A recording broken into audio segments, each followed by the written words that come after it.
Hello friends, last concept chapter number 2 દ્રાવણો આપણે પૂર્ણ કર્યો.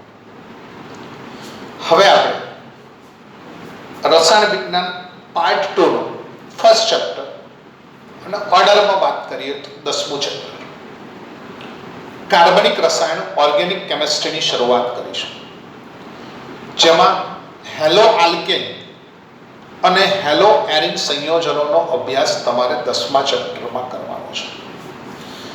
કોઈ પણ કાર્બનિક રસાયણની શરૂઆત થાય ને મિત્રો, તો આપણને મૂળભૂત વસ્તુઓ ખ્યાલમાં હોવી ખૂબ જરૂરી છે. હેલો એટલે આપણને ખબર છે કે વાત હેલોજન સમૂહની થાય છે. હેલોજન સમૂહની વાત થાય એટલે એમાં ફ્લોરિન આવે, ક્લોરિન આવે, બ્રોમિન આવે અને આયોડિન આવે. આમ તો એસ્ટેટાઇન બી તત્વ છે, પણ આપણે જે અભ્યાસ કરવો છે એ ફ્લોરિન, ક્લોરિન, બ્રોમિન અને આયોડિન. આલ્કેન બીજો શબ્દ છે આલ્કેન. આલ્કેન એટલે શું? તો કે 11મા ધોરણમાં આલ્કેન વિશેનો ખ્યાલ શીખ્યા કે કાર્બન કાર્બન વચ્ચે એક જ બંધ હોય, જેની સાસો CnH2n+ હોય, સંતૃપ્ત હાઇડ્રોકાર્બન જેને કહેવાય. કેવો હાઇડ્રોકાર્બન? સંતૃપ્ત. જેનું સૂત્ર CnH2n+2 છે. કાર્બન કાર્બન વચ્ચે એક બંધ, નામની પાછળ n પ્રત્યય લાગે એને આપણે આલ્કેન તરીકે ઓળખીએ. જ્યારે હેલો એરિન, એરિન એટલે જેની અંદર એરોમેટિક વલય હોય, જેની અંદર એરોમેટિક રિંગ હોય, કે સપોઝ હું 11મા ધોરણમાં બેન્ઝીન વિશે શીખી, હવે એના માથા ઉપર ક્લોરીન બેસાડી દઉં. આ એક એવું હેલોજન યુક્ત સંયોજન છે જેમાં મારી પાસે બેન્ઝીન વલય છે.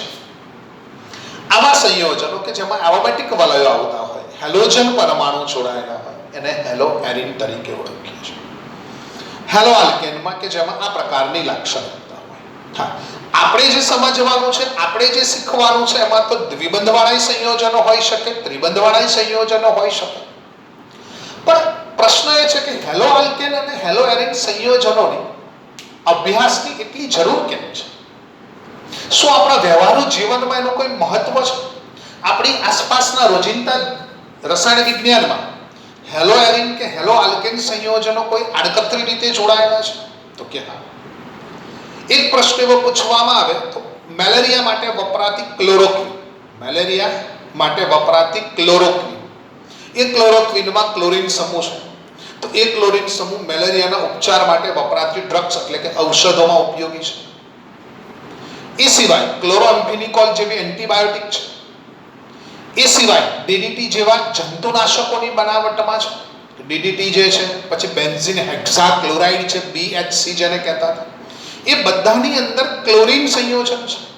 દાખલા તરીકે ઓપરેશન થિયેટરમાં કોઈ પણ વ્યક્તિને મારે બેભાન કરવો હોય તો એની માટે વપરાતો નિશ્ચેતક ક્લોરોફોર્મ CHCl3 છે. ચેપનાશકની અંદર વપરાતું ટિંચર જે આલ્કોહોલિક સોલ્યુશન છે, એ ટિંચર આયોડિન યુક્ત સંયોજન છે. તો એ આયોડિન, એ ક્લોરીન, એ બ્રોમિન, એ ફ્લોરિન, આવા હેલોજન યુક્ત સંયોજનો આપણી આસપાસના જીવંત રસાયણની અંદર એક સમાવિષ્ટ સંયોજનો છે.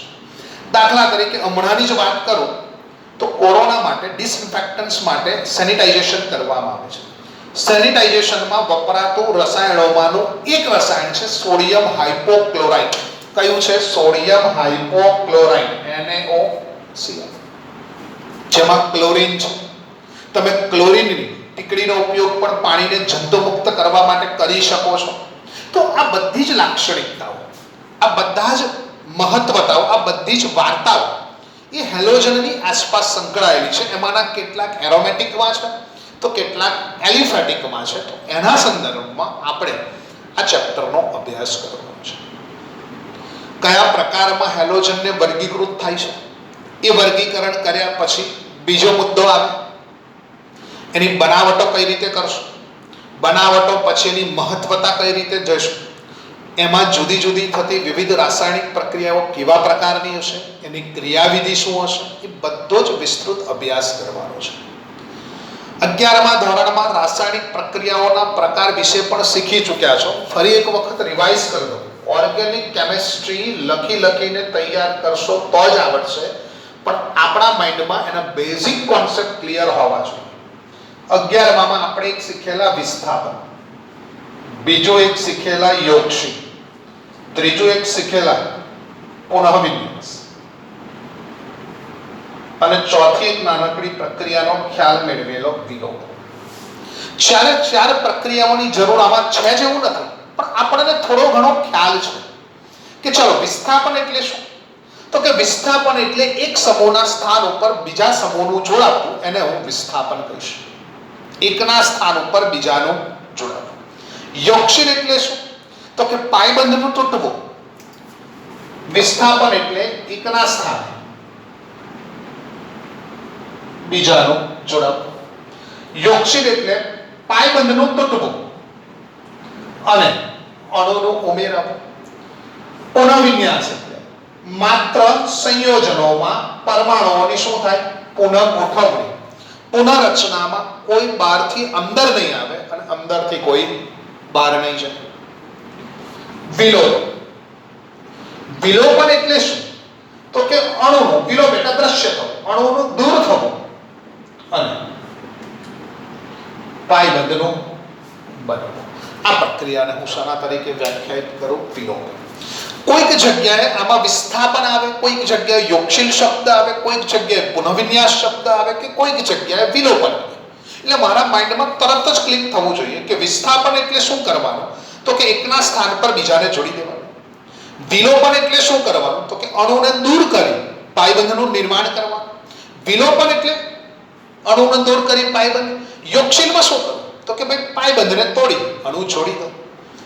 પુનઃવિન્યાસમાં શું કરવું? તો કે કશું જ ઉમેરવાનું નહીં, કંઈ પણ દૂર કરવાનું નહીં, માત્ર અંદરના જે પરમાણુઓ છે એને પુનઃ ગોઠવણી કરી તમે સંયોજનોનું નિર્માણ કરી શકો. તો આ મૂળભૂત ઓર્ગેનિક કેમિસ્ટ્રીમાં 4 મહત્વની પ્રક્રિયાઓ થઈ: વિસ્થાપન, યોગશી, પુનઃરચના અથવા પુનઃવિન્યાસ અને વિલોપન. હવે હેલો આલ્કેન અને હેલો એરિનનો અભ્યાસ કરીએ એ પહેલા આપણી પાસે આલ્કિન વિશેનો તો બધો જ ખ્યાલ છે. 1 કાર્બન વાળો મિથેન, 2 કાર્બન વાળો ઇથેન, 3 કાર્બન વાળો પ્રોપેન, 4 કાર્બન વાળો બ્યુટેન, 5 કાર્બન વાળો પેન્ટેન, 6 કાર્બન વાળો હેક્સેન, 7 કાર્બન વાળો હેપ્ટેન, 8 કાર્બન વાળો ઓક્ટેન અને 9 કાર્બન વાળો નોનેન અને 10 કાર્બન વાળો ડેટેન. ક્લિયર? એટલો ખ્યાલ છે. ઓકે. એ પછીનો બીજો ખ્યાલ કે ભાઈ કાર્બનની સંખ્યાના આધારે મને તો ખબર છે કે 1 કાર્બન શું છે, 2 કાર્બન શું છે, 3 કાર્બન શું છે, 4 કાર્બન શું છે, 5 કાર્બન. એ આલ્કેનના 10 કાર્બનની વાત થાય. આ ચેપ્ટરોમાં તમારે એના આઈયુપીએસસી નામકરણ પણ શીખવાના. આઈયુપીએસસી નામકરણની અંદર નિયમોને પણ ધ્યાનમાં રાખવાના કે ભાઈ કાર્બનની લાંબામાં લાંબી શૃંખલા છે, વોટેવર છે, એની પણ ચર્ચા કરીશું. પણ હમણાં તમારે જે સમજવાનું છે એ હેલો સંયોજનો છે. એ હેલો સંયોજનોનું વર્ગીકરણ. હેલો સંયોજનોનું વર્ગીકરણ, એને પહેલું જે વર્ગીકરણ આપ્યું એ શેના આધારે? હેલોજનની સંખ્યાના. શેના આધારે વર્ગીકરણ આપ્યું? હેલોજનની સંખ્યાના આધારે. બરોબર સમજો. બીજું વર્ગીકરણ આપ્યું એને શેના આધારે?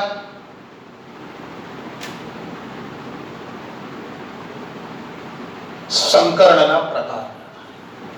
વર્ગીકરણના પહેલા 2 મૂળભૂત કોન્સેપ્ટ તમને હું સમજાવીશ.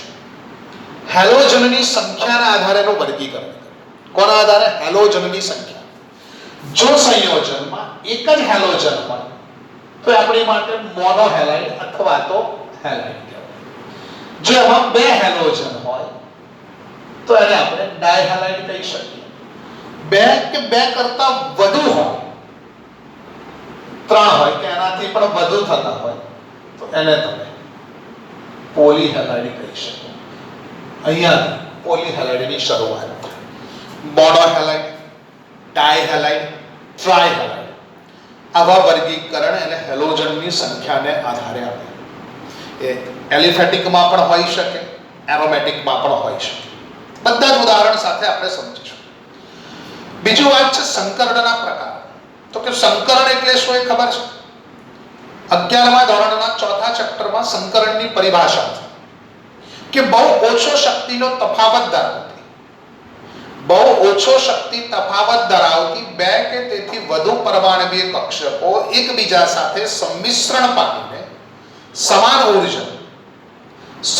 ઉર્જાવાળી સમાન સંખ્યા નવી જે કક્ષકો ઉત્પન્ન થાય. શરૂઆતમાં જુદી જુદી આકાર જુદા જુદા કક્ષકો ભેગી થઈને S અને ભેગી થઈને P sp સંકરણ આપતું, sp2 આવતું, sp3 આવતું. ત્રણ સંકરણોની ચર્ચા કરેલી. શોર્ટકટ કી તમને મેં સમજાવ્યું કે sp સંકરણ sp2 અને sp3 માત્ર હમણાં કોના સંદર્ભમાં વિચારવું છે? કાર્બનિક સંયોજન. ફરી એક વખત કોન્સેપ્ટ રિપીટ કરું છું મિત્રો. Helium four complete 2s1 2px1 2py1 અને 2pz1 કાર્બનની કઈ અવસ્થા લખીને ઉત્તેજિત 4 અયુગ્મિત ઇલેક્ટ્રોન છે. હવે બરોબર ધ્યાન આપજો. કાર્બન H H H અને H બધા જ કયા બંધ છે? સિગ્મા. ચલો C1 અને C2. આ C1 3 H સાથે અને એક બંધ, 3 H સાથે અને એક બંધ. ચલો H એક બંધ કોની સાથે? C2 સાથે. આ C1 નો ચાર બંધોમાંથી એક બંધ C2 સાથે, બાકીના 3 H. ચારે ચાર કેવા થયા? સિગ્મા. ચારે ચાર સિગ્મા તો એ સંકરણ કયું થયું? sp3. જો મારી રચનામાં કાર્બન ચારે ચાર સિગ્મા બંધ બનાવતા હશે એ સંકરણ કયું દર્શાવશે? sp3. ઓકે. હવે આમાંથી કોઈ એક હેલોજન મૂકી દો. બરાબર, અહીંયા હેલોજન. હવે આ કાર્બન ચારે ચાર કયો બંધ ધરાવે છે? સિગ્મા. તો કયું સંકરણ થયું? sp3. એટલે એનું વર્ગીકરણ એને શું કીધું કે sp3 સંકરણ ધરાવતા કાર્બન સાથે જોડાયેલા હેલોજન, એવા સંયોજનો કે જેમાં હેલોજન sp3 સાથે જોડાયેલા હોય. sp3 સંકરણ ધરાવતા કાર્બન સાથે. એનો અર્થ એવો થયો કે મારે એવા સંયોજનો શોધવાના કે જેમાં કાર્બન ચારે ચાર બંધ કેવા બનાવતો હશે? સિગ્મા બંધ. હવે દાખલા તરીકે C2 H H double bond C1 H અને H. C1 નું સંકરણ છે. ચલો સિગ્મા બંધ સિગ્મા બંધ સિગ્મા બંધ સિગ્મા બંધ. બે બંધ C2 સાથે સિગ્મા અને પાઈ. યાદ કરો, પાઈ બંધન સંકરણમાં ભાગ લેતો નથી. પાઈ બંધન સંકરણમાં ભાગ લેતો નથી. એટલે મારે સંકરણ અહીંયાથી જ વિચારવું પડે. કયું સંકરણ થઈ ગયું? sp2. હવે આ H ના સ્થાન ઉપર એક હેલોજન મૂક્યું. એનો અર્થ કે આ એવું હેલોજન થયું કે જે કયા કાર્બન સાથે જોડાયેલો છે? sp2 કાર્બન સાથે જોડાયેલો છે.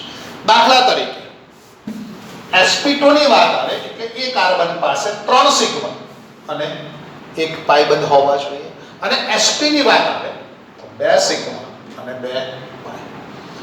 11માં બેન્ઝીન ને યાદ કરો.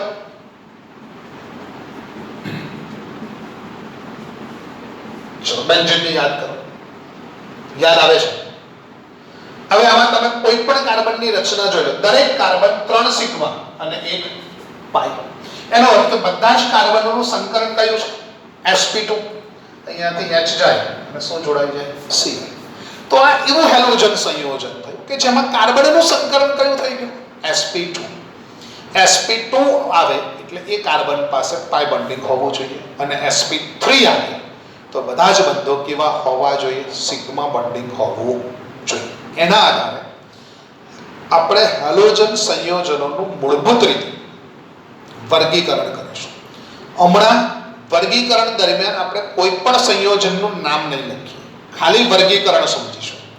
વર્ગીકરણ સમજ્યા પછી આપણે આખી IUPAC પેટર્ન શીખીશું, એના બધા જ નામો શીખીશું, પછી જ આપણે એનું નામકરણ લખીશું. ત્યાં સુધી માત્ર હમણાં ટેમ્પરરી બેઝ ઉપર આપણે શું કરીશું? એનું વર્ગીકરણ શીખી લઈશું કે ભાઈ હેલો આલ્કેન અને હેલો એરિન સંયોજનોમાં પહેલું વર્ગીકરણ તમે શેના આધારે? તો કે ભાઈ પહેલું વર્ગીકરણ અમે હેલોજનની સંખ્યાના આધારે વિચાર્યું. કોના આધારે વિચાર્યું એને? હેલોજનની સંખ્યાના આધારે. ચાલો હેલોજનની સંખ્યાના આધારે. હેલોજનની સંખ્યા. દાખલા તરીકે હેલોજનની સંખ્યાના આધારે વિચારીએ તો CH3 CH2Cl CH3 CHCl CH2Cl અથવા નાનું નામ લઈએ CH3 CH2Cl CH2Cl CH2Cl. ચલો પહેલા સંયોજનમાં હેલોજન કેટલા છે? પહેલામાં હેલોજન કેટલા છે? પહેલામાં 1. તો આ મારી માટે મોનોહેલાઇડ થયું. આમાં કેટલા છે? 2. તો એ મારી માટે શું થયું? ડાયહેલાઇડ. એટલે એક મોનોહેલાઇડ અને બીજું ડાયહેલાઇડ પ્રકારનું સંયોજન થઈ ગયું. વર્ગીકરણ ખ્યાલ આવે છે.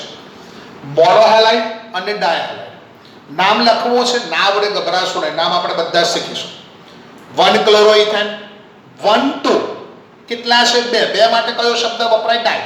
1 2 ડાયક્લોરોઇથેન. તો કે આવું તો એરોમેટિકમાં હતું.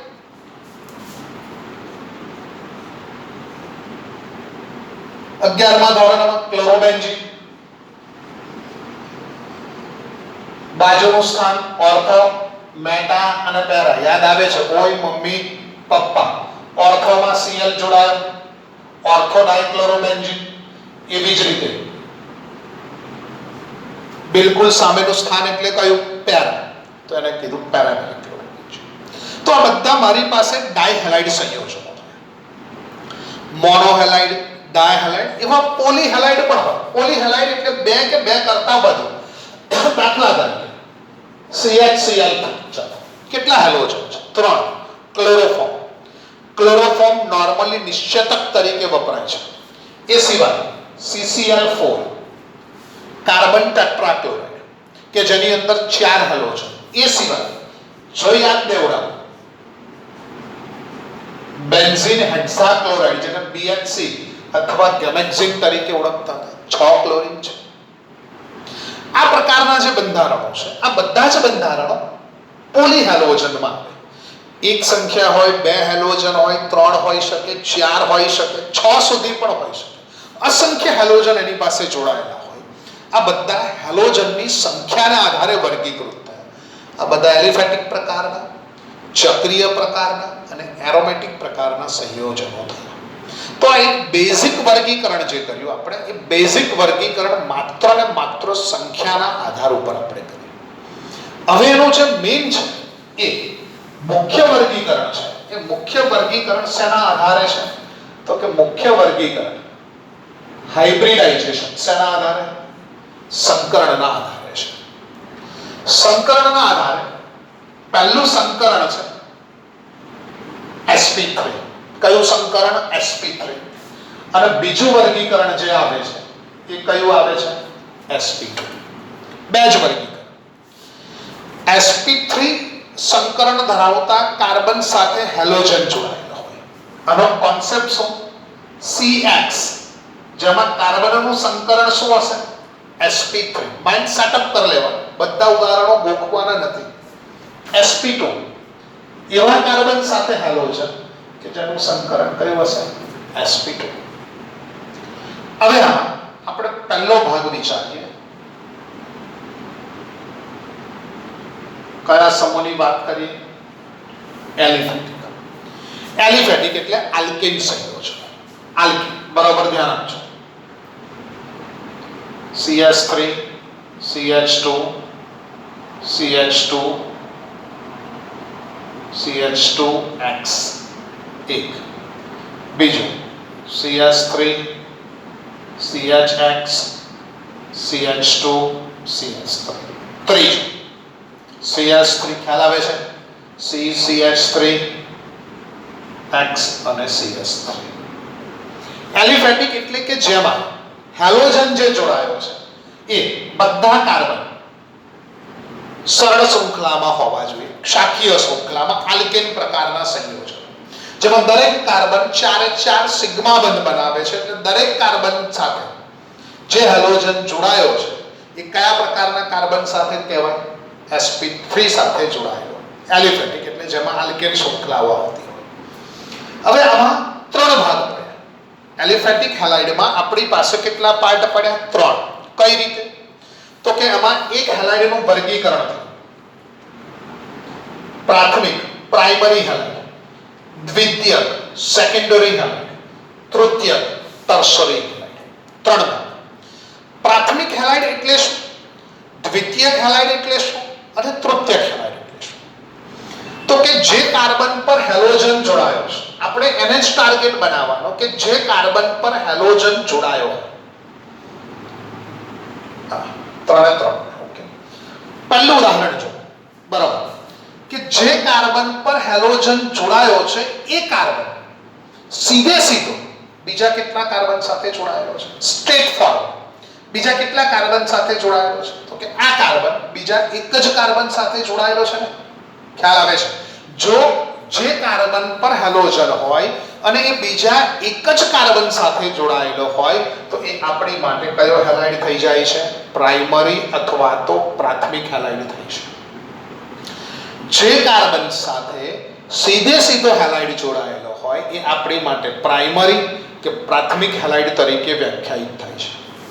હવે જે કાર્બન સાથે હેલોજન જોડાયો છે એ બીજા કેટલા કાર્બન સાથે જોડાયો? બે. બીજા બે સાથે જોડાયો તો એ મારી માટે કયો થઈ ગયો? દ્વિતીય. એનો અર્થ કે હેલોજન જે કાર્બન સાથે જોડાયેલો છે એ કાર્બન અન્ય બીજા કેટલા કાર્બન પરમાણુ સાથે જોડાયો છે એના આધાર ઉપર જ તમે નક્કી કરી શકો કે હેલાઇડનું વર્ગીકરણ પ્રાથમિક છે, દ્વિતીયક છે કે તૃતીયક છે. હવે આ કાર્બનની વાત કરો. ચલો, આ કાર્બન બીજા કેટલા કાર્બન સાથે જોડાયેલો છે? 3. તો એ આપણી માટે તૃતીયક. ખ્યાલ આવે છે? જે કાર્બન પર હેલોજન જોડાયો હોય એ કાર્બન અન્ય બીજા એક સાથે જોડાયો હોય તો પ્રાથમિક. જે કાર્બન પર હેલોજન જોડાયો હોય એ અન્ય બીજા બે સાથે જોડાયો હોય તો દ્વિતીયક, અને જે કાર્બન પર હેલોજન જોડાયો હોય બીજા 3 કાર્બન સાથે જોડાયેલો હોય સીધે સીધો તો એ તૃતીયક. એટલે મારી પાસે પ્રાથમિક, દ્વિતીયક અને તૃતીયક હેલાઇડની વાર્તા અહીંયા પૂરી થઈ. હવે જે બીજો પ્રકાર છે એલિફેટિકમાં, બીજો પ્રકાર, એ બીજો પ્રકાર છે આપણી પાસે એલાઇનિક. કયો પ્રકાર છે? એલાઇનિક. એલાઇન સમૂહ છે આપણી પાસે CH2 ડબલ બોન્ડ CH2X. દ્વિબંધ ધરાવતા, અહીંયા બરાબર ધ્યાન આપજો, દ્વિબંધ ધરાવતા કાર્બન પછીના ક્રમિક કાર્બન સાથે, દ્વિબંધ ધરાવતા કાર્બન પછીના ક્રમિક કાર્બન સાથે સીધો હેલોજન જોડાયો હોય તો એને એલાઇનિક કહેવાય. અત્યારે આ કાર્બન ચારે ચાર કયા બંધ બનાવે છે? સિગ્મા. એટલે એનું પણ સંકરણ તો કયું થયું? sp3. અને આપણે પણ sp3 સંકરણને જ વર્ગીકૃત કરી રહ્યા છે. તો sp3 સંકરણના આધારે આ એક બીજું વર્ગીકરણ થયું એલાઇનિક. કોઈ મને કન્ફ્યુઝન માટે આવી પણ વાત આપી શકે તો આ બી એલાઇનિક કહી શકાય સર? તો કે કહી શકાય. દ્વિબંધ ધરાવતા કાર્બન પછીના ક્રમિક કાર્બન પર હેલોજન જોડાયેલો હોય તો એ આપણી માટે એલાઇનિક થાય. અને એલાઇનિક એટલે sp3 સંકરણ ધરાવતું હેલોજન યુક્ત સંયોજન થાય. એની પછીનો એક પ્રકાર એલિફેટિકમાં કેટલા પ્રકાર થઈ ગયા હવે ખ્યાલ આવે છે? ચાલો, એલિફેટિકમાં કેટલા પ્રકાર થયા તો કે હવે આવડી ગયું સર. પ્રાઇમરી, સેકન્ડરી અને ટર્શરી. બીજો પ્રકાર કયો વર્ગીકૃત કર્યો? એલાઇનિક. એ પણ આવડી ગયું. દ્વિબંધ ધરાવતા કાર્બન પછીના કાર્બન પર સીધે સીધો હેલોજન જોડાયેલો હોય તો એને એલાઇનિક કહીશ. અને ત્રીજો પ્રકાર છે બેન્ઝાઇલિક. કયો હેલાઇડ? બેન્ઝાઇલિક. અહીંયા ધ્યાન રાખજો, ચર્ચા કોના સંદર્ભમાં કરો છો? sp3 ના સંદર્ભમાં. આ બેન્ઝીન CH2X, આ બેન્ઝીન CH2, CHX અને CH3. એરોમેટિક છે, બંધારણ પાસે એરોમેટિક વલય છે, બંધારણ એરોમેટિક લાક્ષણિકતા ધરાવે છે, પણ આપણે કોને જોવાનો છે તો કે જે કાર્બન પર હેલોજન જોડાય એ કાર્બન તો ચારે ચાર સિગ્મા બંધ બનાવે છે sp3. જે કાર્બન પર હેલોજન જોડાયો એ ચારે ચાર સિગ્મા બંધ sp3. આ કયો હેલાઇડ કહેવાય? બેન્ઝાઇલિક. એની સાપેક્ષમાં સમજાવું તો આ જે છે ને એ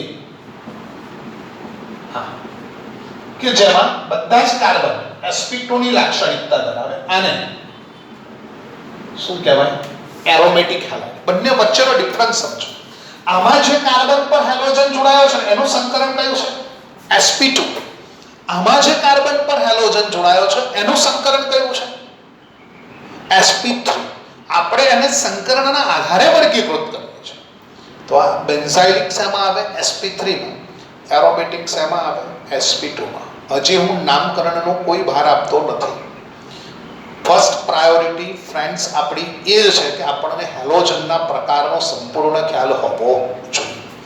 અને sp2 માં એક જે પ્રકાર છે એ કટમાં લઈ પ્રકાર આવે વિનાઇલિક હેલાઇડ.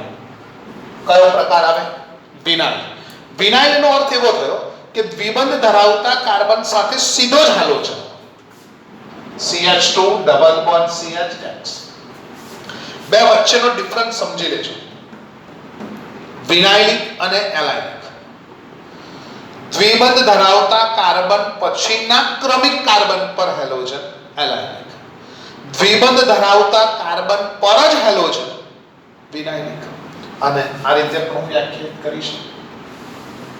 દ્વિબંધ ધરાવતા કાર્બન એની પાસે એક પાઈ બોન્ડિંગ છે એટલે કયું સંકરણ?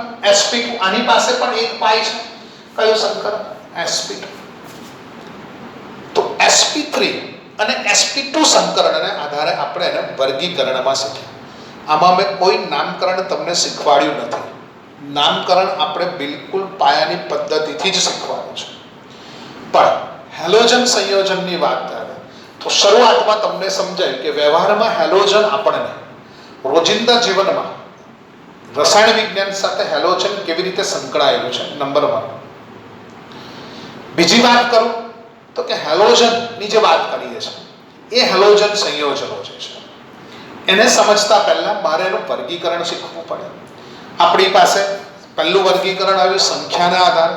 મોનો હેલાઇડ, ડાયહેલાઇડ, ટ્રાયની જગ્યાએ આપણે પછી પોલીહેલાઇડ શબ્દનો ઉપયોગ કર્યો. એના ઉદાહરણો જોયા. ત્યાર પછી સંકરણના આધારે આપણે વર્ગીકરણ જોયું. sp3 સંકરણ આવે, sp2 સંકરણ આવે. sp3 માં 3 પ્રકાર જોયા: એલિફેટિક, એલાઇલિક અને બેન્ઝાઇલિક. એલિફેટિકમાં 3 પ્રકાર કયા લખાય તો કે પ્રાઇમરી, સેકન્ડરી અને ટર્શરી. પ્રાથમિક, દ્વિતીયક અને તૃતીયક. જે કાર્બન પર હેલોજન જોડાયો એ કાર્બન સીધો બીજા એક સાથે જોડાયો હોય તો પ્રાથમિક. જે કાર્બન પર હેલોજન જોડાયો એ બીજા 2 કાર્બન સાથે તો દ્વિતીયક. અને જે કાર્બન પર હેલોજન જોડાયો બીજા 3 સાથે તો તૃતીયક. એલાઇલિકમાં દ્વિબંધ ધરાવતા કાર્બન પછીના ક્રમિક કાર્બન પર હેલોજન. આ બેન્ઝાઇલિકનું ઉદાહરણ. એવું જ વિનાઇલિકમાં દ્વિબંધ ધરાવતા કાર્બન પર જ હેલોજન. અને આ આપણી માટે એરોમેટિક હેલાઇડ. હવે આ બધા જ સંયોજનો અને વધારાના સંયોજનોનું જ્યારે નામકરણ કરીશું ત્યારે થોડીક વસ્તુ મિત્રો ધ્યાનમાં રાખીશું કે જ્યારે હેલોજનની શરૂઆત કરતા હોય, હેલોજન એટલે X, જેમાં ફ્લોરિન, ક્લોરિન, બ્રોમિન અને આયોડિનનો સમાવેશ કરો. નામકરણના સંદર્ભમાં વિચારો તો તમે એક IUPAC નામ આપો છો અને આપણે જોડે જોડે શીખવું છે એનું સામાન્ય નામકરણ, કોમન. IUPAC નામકરણની જ્યારે વાત થાય ને ત્યારે IUPAC ના નામની પહેલા પૂર્વક તરીકે શું લખવામાં આવે છે? હેલો. અને પ્રત્યય સામાન્ય નામમાં એનો પ્રત્યય કયો છે? પૂર્વક તરીકે હેલો અને સામાન્ય નામમાં પ્રત્યય તરીકે હેલાઇડ. આ નામકરણ શીખતા પહેલા આપણે કેટલાક સામાન્ય નામકરણોને રિવાઇઝ કરી લઈએ, જેને આપણે શેના તરીકે ઓળખતા હતા? યાદ આવે છે 11માં? આલ્કાઇલ્સ. પહેલા શીખી લઈએ, સહેજ રિવાઇઝ કરી, પછી IUPAC નામ પર જઈશું. એક carbon CH3 CH2 CH2 organic કેમિસ્ટ્રીનો કોઈ પણ ચેપ્ટર બેઝ વગર નહીં ચલાવો. CH3 CH2 CH2 dash CH2 CH2 CH3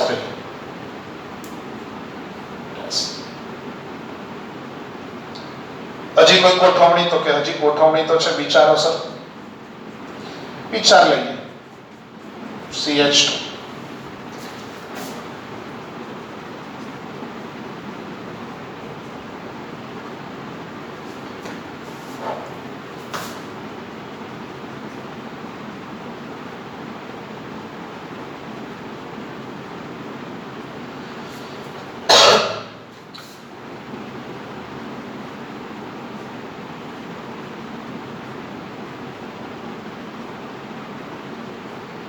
આવા સમૂહો છે. 11મા ધોરણમાં આવા સમૂહોનો ખ્યાલ આપણે મેળવી ચૂક્યા હતા. હવે આવા સમૂહોના સંદર્ભમાં આપણી પાસે જે સમૂહો છે એમાંનો એક સમૂહ જે છે આલ્કાઇલ સમૂહ. આલ્કાઇલ સમૂહમાં IUPAC નામ અને સામાન્ય નામ હેલોજનના સંદર્ભમાં આપણે શીખવું છે. પણ પહેલો અભ્યાસ આપણે માત્ર કરીશું, પહેલો અભ્યાસ આપણે માત્ર જે કરીશું એ સમૂહોનો, કે આલ્કાઇલ સમૂહોમાં એક કાર્બન, ચલો એક કાર્બન એટલે શું?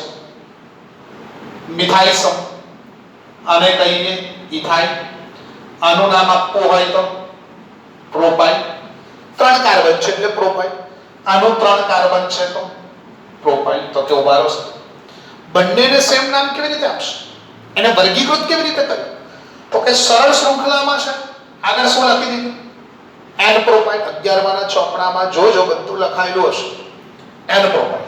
હવે આ સમૂહના સંદર્ભમાં વિચાર, મધ્યસ્થી કાર્બન પરથી એક સંયોજકતા છે, એની માટે આપણે કયો પૂર્વક લખીએ છીએ? આઈસો. 1 2 3 4 4 કાર્બન વાળું બ્યુટાઇલ. ચલો કેટલા કાર્બન? 1 2 3 4 બ્યુટાઇલ. 1 2 3 4 સામાન્ય નામ છે એટલે ટોટલ કાર્બન બ્યુટાઇલ. 1 2 3 4 બ્યુટાઇલ. બધામાં બ્યુટાઇલ થી જ ઓળખી દેવાનું. તક ઉભારો ભાઈ, આમાં તો 4 બ્યુટાઇલ, તો એને તમારે વર્ગીકૃત તો કરવું જ પડશે. બધાના નામ સરખા તો શક્ય નથી. તો કે ઉભારો સરળ શૃંખલામાં છે અને છેડા ઉપરથી દૂર થયો છે. આગળ શું લખી દો? N butyl. ચલો આમાં યાદ કરો, જે કાર્બન પર સંયોજકતા છે બીજા કેટલા કાર્બન સાથે જોડાયેલો છે? 2 સાથે જોડાયો હોય એટલે અહીંયા લખવું પડે મારે દ્વિતીયક બ્યુટાઇલ. ખ્યાલ આવે છે? હમણાં જ હેલોજનનું વર્ગીકરણ, કે અહીંયા હેલોજન જોડાયો હોય તો કયો થઈ જાય? દ્વિતીય. ચલો આમાં તો કે આમાં છેડા ઉપર જ છે, પણ છેડા ઉપરથી બીજા કાર્બન પર એક CH3 છે. કેટલા? એક CH3 છે એટલે એની આગળ કયો પૂર્વક લખ્યો મેં? આઇસોબ્યુટાઇલ તરીકે ઓળખવામાં આવે. પહેલી બાજુ તો કે જે કાર્બન પર સંયોજકતા છે, જે કાર્બન પર સમૂહ વિસ્થાપિત બીજા 3 સાથે જોડાયો છે, તો એ આપણી માટે શું થઈ ગયું? તૃતીયક બ્યુટાઇલ થઈ ગયું. એ આપણી માટે કયો સમૂહ થયો? તૃતીયક બ્યુટાઇલ. આની વાત કરીએ તો કે જ્યારે છેડા ઉપરથી બીજા કાર્બન પર 2 CH3 સમૂહ હોય તો એને નિયો 1 2 3 4 5 કયો સમૂહ? નિયોપેન્ટાઇલ. બધા પાછળ સમૂહ લાગે, આને કહેવાય મિથાઇલ સમૂહ, આ ઇથાઇલ સમૂહ, N પ્રોપાઇલ સમૂહ, આઇસોપ્રોપાઇલ સમૂહ, બ્યુટાઇલ સમૂહ, દ્વિતીયક બ્યુટાઇલ સમૂહ, આઇસોબ્યુટાઇલ સમૂહ, નિયોપેન્ટાઇલ. કયો સમૂહ છે? વિનાઇલિક સમૂહ. હમણાં જ જોયું, દ્વિબંધ ધરાવતા કાર્બન પછીના કાર્બન કયો સમૂહ થયો? એલાઇલિક સમૂહ. એટલા નામકરણ મારી પાસે રેડી હોવા જોઈએ. જો આ નામકરણ રેડી હશે ને તો તકલીફ નહીં પડે. બાકી ઓટો રિક્ષા પાછળનું વિધાન વાંચી લેવાનું, તકલીફ તો રહેવાની છે. બેઝિક નામ હું ફરી રિપીટ કરી રહ્યો છું જેથી સામાન્ય નામકરણમાં તમને તકલીફ ન પડે. આઈયુપીએસસી નામકરણમાં કાર્બનની લાંબામાં લાંબી શૃંખલા જોવાની, એક વિસ્થાપિત સમૂહનો ક્રમ શક્ય હોય એટલો ઓછો આવવો જોઈએ, બે બંધારણમાં દ્વિબંધ અને હેલોજન હોય, દ્વિબંધ અને હેલોજન, તો ક્રિયાશીલતાના ક્રમમાં દ્વિબંધ પહેલા આવે અને હેલોજન પછી આવે, એટલે દ્વિબંધનો ક્રમ શક્ય હોય એટલો ઓછો આપવો. એક જ સંયોજનમાં એક બાજુના છેડા ઉપર ક્લોરીન છે અને બીજી બાજુના છેડા ઉપર બ્રોમિન છે, તો આલ્ફાબેટિક અક્ષર પ્રમાણે બ્રોમિનની પ્રાયોરિટી પહેલા આપવાની, એટલે બ્રોમિનનો ક્રમ ઓછો આપવો જોઈએ. ક્રિયાશીલતાનો ક્રમ દર્શાવતો જે આખો ક્રમ આપેલો સમૂહનો ક્રમ એ તમને તૈયાર હોવો જોઈએ, એટલી બધી આમાં જરૂર નથી, પણ દ્વિબંધની પ્રાયોરિટી હંમેશા હેલોજન કરતા પહેલા આવે, એટલે દ્વિબંધ ધરાવતા કાર્બનનો નંબર શક્ય હોય એટલો ઓછો આવે એ જ દિશામાંથી નંબરિંગ કરવું.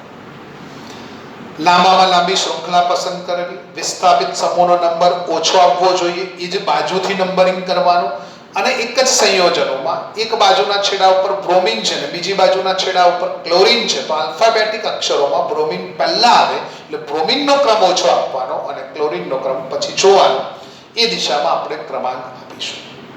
આ આઈયુપીએસસી ના નિયમોની વાત જે તમને 11th બધું જ શીખવાડેલું છે, છતાંય આ લેક્ચરમાં હેલોજનનું વર્ગીકરણ ચલાવ્યું. આવતીકાલે અથવા નેક્સ્ટ લેક્ચરમાં આપણે હેલોજન આઈયુપીએસસી નામકરણનો વિસ્તૃત અભ્યાસ કરીશું. એટલે બે લેક્ચર, પહેલું કોન્સેપ્ટ હેલોજનનું વર્ગીકરણ, નેક્સ્ટ લેક્ચરમાં નામકરણ શીખીએ મિત્રો. પહેલા બધા જ સમૂહો માઇન્ડમાં સેટઅપ કરી દેવાના. મિથાઇલ સમૂહ, ઇથાઇલ સમૂહ, પ્રોપાઇલ હોય, 3 કાર્બન આવે એટલે 2 શક્યતા, છેડા ઉપર હોય તો નોર્મલ, વચ્ચે હોય તો આઇસોપ્રોપાઇલ, સામાન્યની વાત છે. બ્યુટેન હોય તો 4 શક્યતા, છેડા ઉપર હોય તો બ્યુટાઇલ, નોર્મલ બ્યુટાઇલ, વચ્ચેના કાર્બન પરથી ગયો હોય તો દ્વિતીયક બ્યુટાઇલ, છેડા ઉપરથી બીજા કાર્બન પર CH3 હોય તો આઇસોબ્યુટાઇલ, જે કાર્બન પર સંયોજકતા છે એ 3 સાથે જોડાયા હોય તો તૃતીયક બ્યુટાઇલ, છેડા ઉપરથી બીજા કાર્બન પર 2 CH3 હોય તો નિયોપ્રોપોગ લાગે. આવા બધા જ કોન્સેપ્ટો તમે શીખેલા છો. એરોમેટિક સંયોજનમાં આપણે બેન્ઝીન છે અને બેન્ઝીનની એક સંયોજકતા દૂર થાય, C6H5, એને આ રીતે લખી શકીએ. આવું હોય તો એને કયો સમૂહ તરીકે ઓળખું છું? ફિનાઇલ સમૂહ તરીકે ઓળખવામાં આવે છે. એટલી ચર્ચા આપણે આજે કરી. આવતીકાલે આપણે આઈયુપીએસસી નામકરણની ચર્ચા કરીશું.